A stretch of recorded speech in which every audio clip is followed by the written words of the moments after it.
Let's get to this. A Lincoln couple vacationing on Maui with their baby says they were scammed just trying to escape the island. It was time to call Curtis to investigate. Yeah, and they say they are savvy to scams, never seeing this coming, getting ripped off as they tried to escape.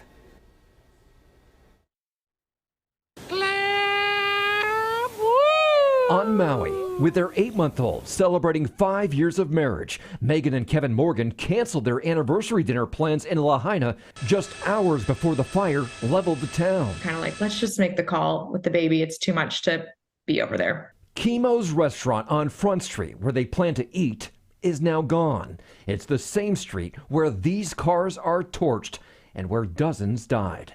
You just made the right decision to not be there. It's still something I feel like I can't even wrap my head around. With smoke in the air late into the overnight hours, the couple at their hotel 30 miles away in Wailea decided to check the options to get off the island.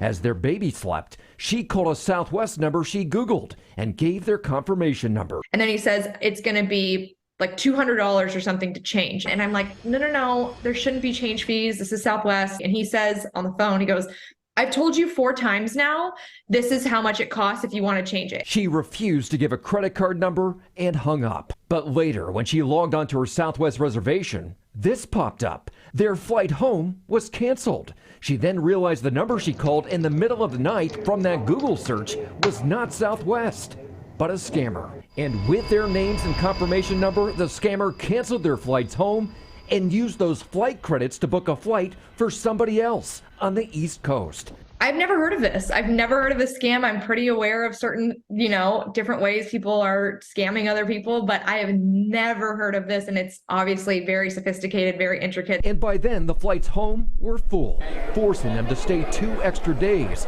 and pay out of pocket to book Hawaiian Airlines flights home, an added expense of $3,400. We reached out to Southwest about their security measures. The company responded, "We are disheartened to learn that a customer was taken advantage of by someone impersonating one of our employees. Our customer engagement team is in touch with the customer to learn more, as well as offer assistance, and we are investigating the matter internally." The Morgans don't call themselves victims, knowing their dinner cancellation may have saved their lives. My heart I have chills. It's just like it breaks, and you just think of how scary that must have been. And I cannot imagine what that would be like, having a child with you and trying to figure your way out.